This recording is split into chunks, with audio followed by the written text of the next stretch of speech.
Okay, what should you do the day before an exam? So I've written 5 points that I think that's going to help you out. And as I'm going to talk through these 5 points, it's probably going to be some golden gems that just come to my mind as I'm talking about it. So I would recommend you to watch the whole video because you can get a lot of value from this. Now, some of you have already started your exams, but most of you are going to be starting this week. And I guess, this could be useful for you because I know you're nervous, stressed, anxiety, all those emotions associated with, when you're about to do something big is probably what you're feeling right now. Now, the first thing that I said is the day before an exam is you should be taking it easy.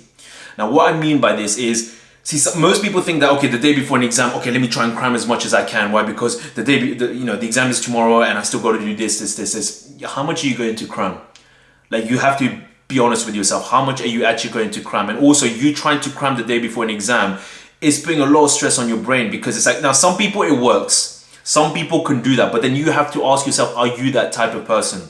This is very important because there's some people genetically or whatever they have, they're able to cram a lot during the day before and, do the exam the next day. But you shouldn't be looking at them. You should be looking at you as an individual. Are you able to do that as well? Are you capable of doing that? Or is that something that's going to deteriorate you? Because I remember for me, man, like when the day before the exam, my mind is already kind of like done, if that makes sense. Like I've already done most of the things. And if I try and do more, it's really not going to get through my mind because it's like you've done the bulk of it.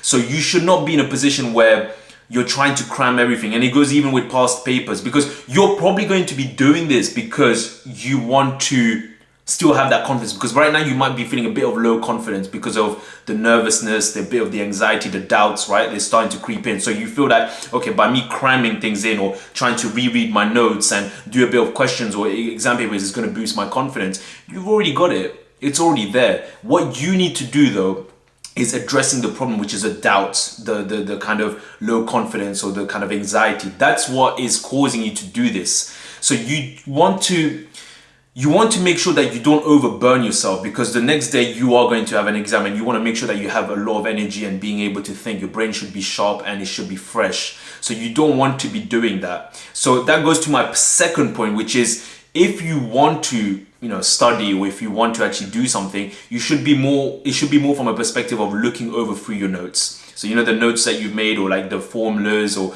some flashcards, whatever, you could just read through that. That's fine. But it shouldn't be like an intense session of, okay, I'm going to try and study this. It shouldn't be that, because you've done it. You've pretty much done it. If you haven't, then it's like, I'll be honest, like you have to ask yourself, what have you been doing all this time?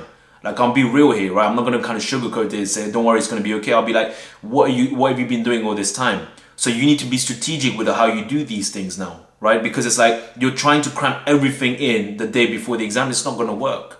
So you want to be looking through your notes as just kind of like an easy way of just kind of digesting. And it shouldn't be a lot of hours. You shouldn't be spending so many hours. Like 1 hour, 1.5 hours is enough. You shouldn't, or even an hour is enough, to be fair. Because the way you want to look at this, right? The day before anything, or the day before a match, or even a football match, or any kind of like sporting event, whatever it is, you're not going to be exhausting your body the day before the event, if you think about it, right? Think about it like that. Like the day before a match or anything, you're not going to be like fully on 24/7. It's detrimental. It's not going to work.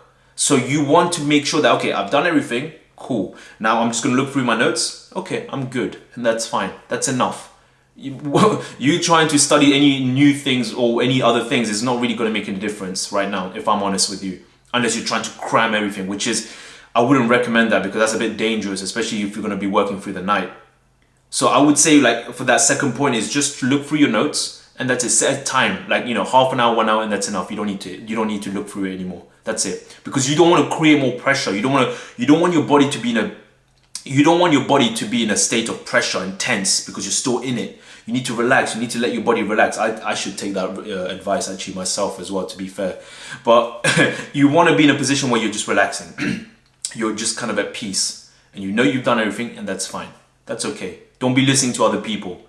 Don't be listening to other people. You know what you've done. You know what you've covered, and that's good. That's fine.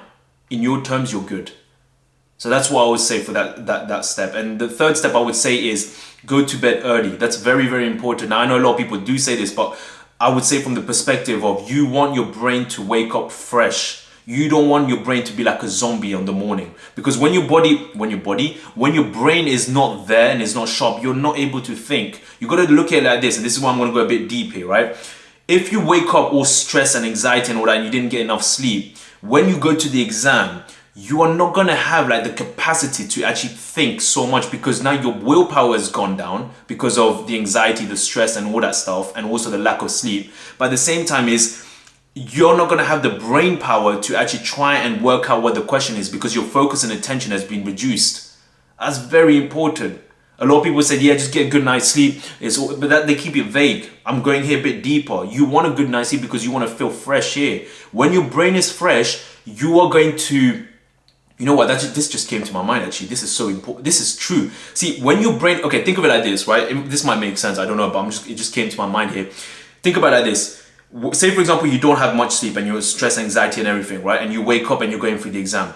That level of stress and anxiety, when you go and do the paper, you're going to be more vulnerable to it, right? Because now your energy level and your concentration, your focus is low because of what happened last night.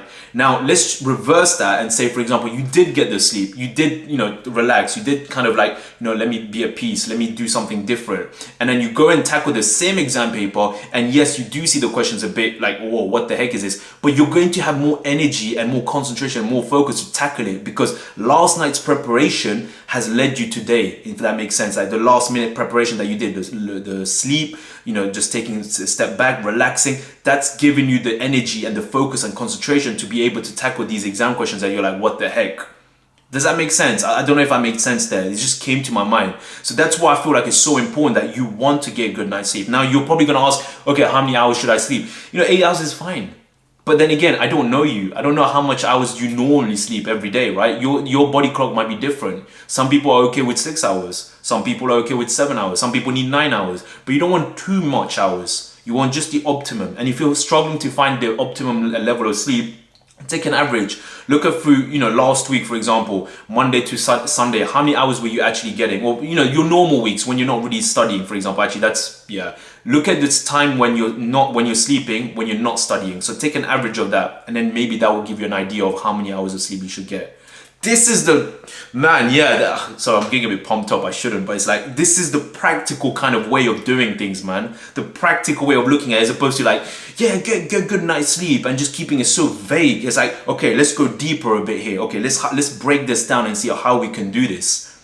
This is, okay, anyway, I know I might sound like weird here, but okay, you understand, right? You understand what I'm saying. So you want to go to bed early and find a time that's going to work for you, how many hours you need, right? And that will help you to kind of feel fresh, get your attention up and your concentration as well. Now, I didn't put this, but I'm just going to say this now because it just came to my mind. Like the next morning, people will say like, okay, should I eat something? Now, it depends. This again depends. You might be a morning person that you normally don't eat anything. You're probably a person that don't eat anything and you're okay with that. Or you're someone that needs something to eat.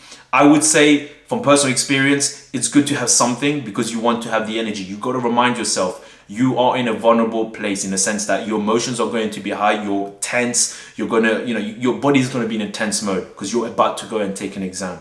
So you want to have some sort of energy in you to be able to go through that tension, go through that anxiety, go through that stress that you're about to go. So I don't know, you find something like Weetabix is good, eggs, whatever suits you. Obviously, get something that's good that will bring you more energy, I guess is what I'm trying to say. Have something light if you don't feel like you want to eat, because sometimes I know when I'm kind of stressed and anxiety, I don't feel like eating because I feel like I don't have my appetite. But just eat something light. Eat something light. It will help you. Trust me. Get some water. Get a smoothie if you like. That will help you. Okay, and then the fourth step that I would say here is, what did I say? If you feel stressed, okay, you're probably, I've said all this stuff, right? And you're probably still thinking, okay, damn, but I still feel stressed, I still feel anxiety, like I'm anxious, I feel like nervous, I have doubts coming in my mind, like this is the day before the exam. That's completely normal. And what I would say that you should do, or you can do, this is not me saying, oh, this is how you do it, is write those feelings down. Get a piece of paper, right? And write it down. Write exactly what you're feeling. Write exactly what you're feeling and why you're feeling it. The reason why I say this is because you are literally taking what's in here and pretty much downloading it on this piece of paper. It's very powerful. if like try and spend 15-20 minutes if you want, even 15 minutes, it can even be 10 minutes, just like, because the problem sometimes is that when we have too much going on here, we're not able to think properly. It just feels overwhelming. And what writing does, if you can't be bothered to write it, just use your computer, right? Or even voice record it, it's up to you. But what it does if we're writing is it's allowing to take what's our thoughts in here and put it on something else. It's like I said this before in my other video, is you're basically taking this and putting it in a hard drive, which means you'll feel a lot lighter. It's basically kind of like journaling, but it's like, okay, I'm feeling nervous, I'm feeling anxiety. Okay, today I'm feeling nervous. I feel nervous because my exams is tomorrow. Okay, why am I feeling like this? Well, because it means a lot to me and I can feel the pressure. You see, as you're starting to write, you're going to go deep. But as you go deep, it's good, because what it's doing is it's as if you're talking to someone, but you're writing your thoughts.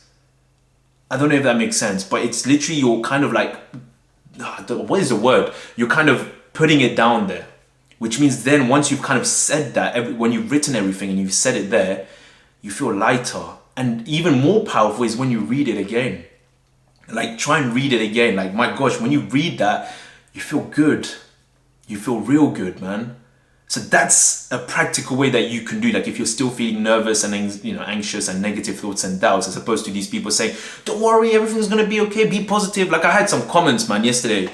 Was it yesterday on the day before, on a video that I said about why positive thinking can be detrimental for you? And it's like if you actually watch the video, you'll understand where I'm coming from. But people are just saying, oh, positive thinking is fine. It's like, okay, yeah, whatever, man, fine, cool. Because I look at it from a practical perspective, like from a practical sense of, okay, how can we make this better? Not just theoretical stuff. Theoretical is all good for a certain amount of time. After, it doesn't work. But anyway, it is what it is. So that's what I would say with this, right? Like, if you're still feeling anxious, nervous, doubts, write those thoughts down. Like, as you start writing and you start going deep, you'll probably get to a stage where, if you take this very seriously, you won't even be able to keep up writing with your thoughts, because there's so much coming and you're literally like struggling to write everything down. That is good. If you're at that stage, that is good. And let it out. I guarantee you'll feel lighter. And the fifth one, which is, I think this is very, very important, is the day before the exam, is you don't want any distractions, okay? And what I mean by distractions, and I've said this before as well, don't be talking too much with your friends. The friends that are, the snaky ones, are trying to bring you down or say something stupid to try and offset you. You don't want that, because you are in a position right now, mindset-wise, where you're at peace, you're calm. You don't need any distractions. You don't want someone saying, oh my gosh, have you done this bit? Have you done that bit? Because this is also going to come up in the exam. And then you're like, oh shoot, I haven't done this. Or you start over questioning yourself, where you don't really need to. You don't need that, right? If you know you've covered everything and you've done everything to your best of your abilities, that is enough. You don't need anyone else coming and saying things. No, let it go in here and let it come out of that. Or you just don't talk to them. Just don't talk to them. That's what I would say. So that is what I would say for the night before. Now, also, just on the day before as well, on the day of the exam, don't be talking and getting distracted by your friends or other people when you're going there. When you're going there, literally, you're going there. I would say go there by yourself, because it keeps you focused and keeps you like your concentration level on the same path. You don't want to be talking with other people. Have you realized this? And then it sets you off. And before you even start the paper, your mind is in a different place. You don't want that, man. You don't want that. So if it means not talking to other people, you're coming by yourself, you're going to the exam hall by yourself, that is fine. You need to keep this focus. You need to keep this, it's like a wall, right? You don't want anything to be coming inside, because you're like, okay, this is what I want to do. I need to stay focused and I need to concentrate on the task at hand. Which means you don't talk with other people. You don't need to interact with them. You don't need to know what they've been doing. You don't need to know how much revision they've done or what they've been doing the day before. Don't do that. That will mess you up even more if you do that. If you start asking and then you start comparing, and then before the exam has even started, now you think, oh my gosh, this person has done this, oh my gosh, and now you're not even in the mindset of thinking. Is that what you want? You don't want that, man. So don't, even on the day, don't talk with anyone. Just go by yourself. This is what I did. No, I don't need to talk to you. I don't need to talk to you. No disrespect. It's nothing personal. I just need to stay focused on my shit, man. I need to focus on my task. So that's what I would say. Hopefully this has helped you out and give you some sort of value of what you can do on the day before the exam. And just remember this, you've done everything that you can. You shouldn't be thinking about what someone else is doing and what someone else is expecting of you. I know there's a lot of pressure. I put in my post where people are getting, the pressure from their parents. But remember, this is your life. This is not anyone else's life. You focus on yourself and do what you can, and that is all you can do. Everything starts from zero. When are you going to start? Peace.